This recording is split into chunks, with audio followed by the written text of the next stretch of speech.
네, 시청자 여러분 안녕하십니까. 새로운 정신세계를 선도하는 금요명상 다석을 아십니까 시간입니다.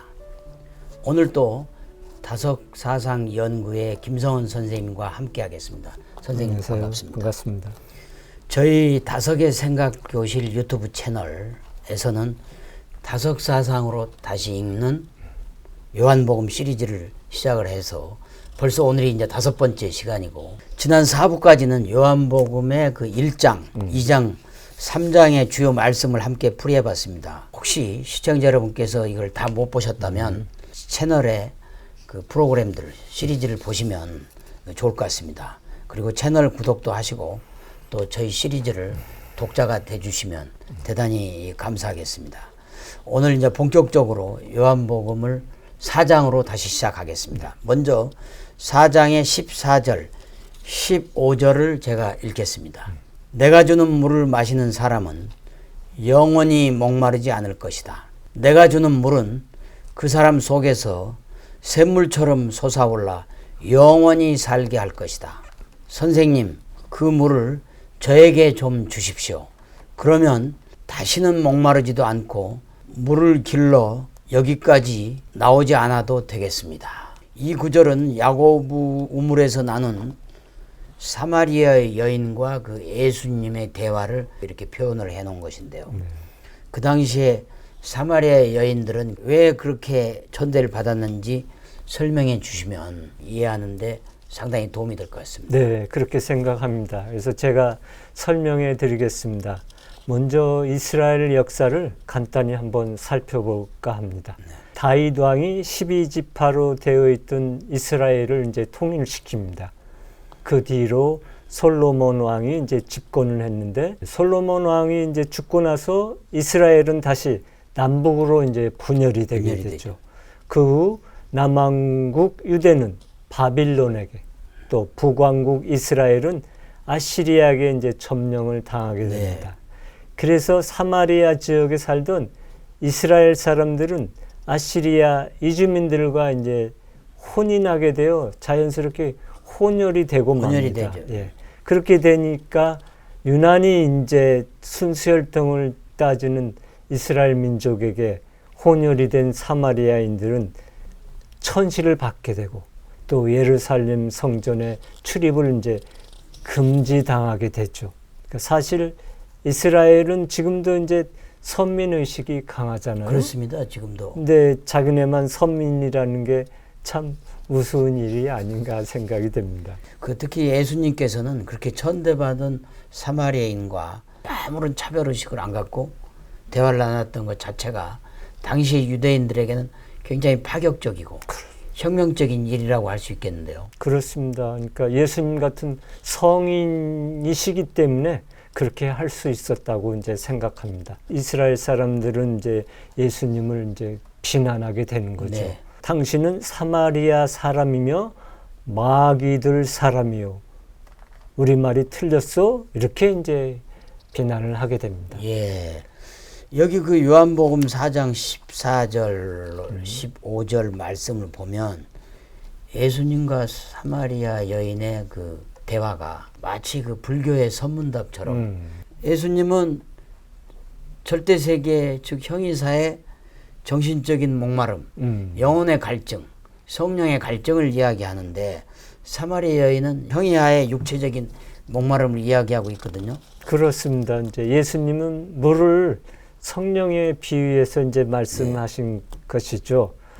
우리가 하나님의 생명인 성령을 받게 되면 정신적으로나 육체적으로나 갈급할 것이 없어지죠.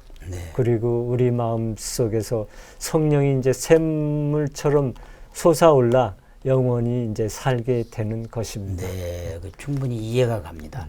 다음 이어서 4장의 33절로 34절 말씀도 함께 제가 읽어보겠습니다. 내게는 너희가 알지 못하는 먹을 양식이 있느니라. 나의 양식은 나를 보내시는 이의 뜻을 행하며 그의 일을 온전히 이루는 이것이니라. 우리가 양식이라고 하면 매일같이 먹는 음식, 식량 이렇게 떠올리는데, 예수님의 양식은 하나님의 뜻을 행하고 그의 일을 이루는 것이라고 하니까 참 놀랍고 감동적일 수 있습니다. 저도 타석사상을 모르고 성경을 읽을 때는 이게 왔다 갔다 하는데 성령의 절대 세계와 우리 인간이 살아가는 상대 세계로 딱 쉽게 구분해서 보면 그 말들의 오류가 또 아니면 이해 안 가는 부분들이 자연스럽게 해결되죠. 되는 것 같아요. 그러니까 하나님의 뜻을 행한다는 것은 하나님의 말씀을 받아서 그것을 자기대로 이제 소화해서 행하는 것이 아닐까 생각합니다. 그래서 예수님은 사람이 빵만으로만 사는 것이 아니라 하나님 입에서 나오는 모든 말씀으로 살리라고 말씀하신 것이죠. 그러니까 여기에서 이제 우리가 알 수 있는 것은 짐승은 식색이 삶의 목적이지만 그렇죠. 하나님의 아들은 하나님의 뜻을 이루는 것이 그렇죠. 삶의 이제 목적이고 이제 그것을 양식으로 하나님의 말씀하셨다는 말씀을 게 양식으로 해서 그럼 얼마나 참 독특합니까? 네. 여기에서 우리가 또 함께 살펴보면 좋을 노자의 말씀을 소개해 드리겠습니다.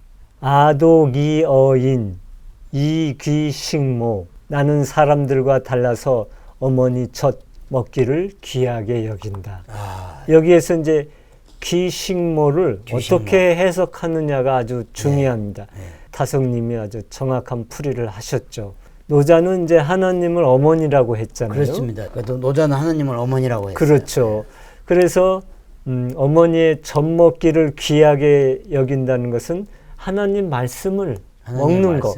이렇게 앞에 예수님이 나에게 또 다른 양식이라는 것은 하나님의 말씀을 먹는 것, 그렇죠. 받아서 먹는 게 또 다른 양식이다라고 말씀하셨잖아요. 그래서 이렇게 노자의 뜻과 연결이 되는 것 같아요.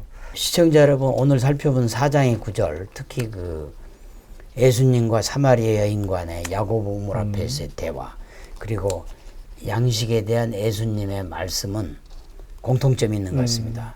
사마리아 여인은 물을 그저 육체적인 갈증을 해소해주는 그 형이하의 물로 생각을 했고, 또 사람들은 양식이라고 하면 배고픔을 해결해주는 먹을 거, 그저 뭐 고기, 야채와 같은 먹을 것 정도로 생각했지만 예수님은 물과 양식을 정신의 갈급함을 해소하는 성령의 말씀, 그리고 얼의 말씀, 하나님의 뜻을 행하고 이루는 그러한 것이라고 이렇게 생각하신 것이죠. 그렇습니다.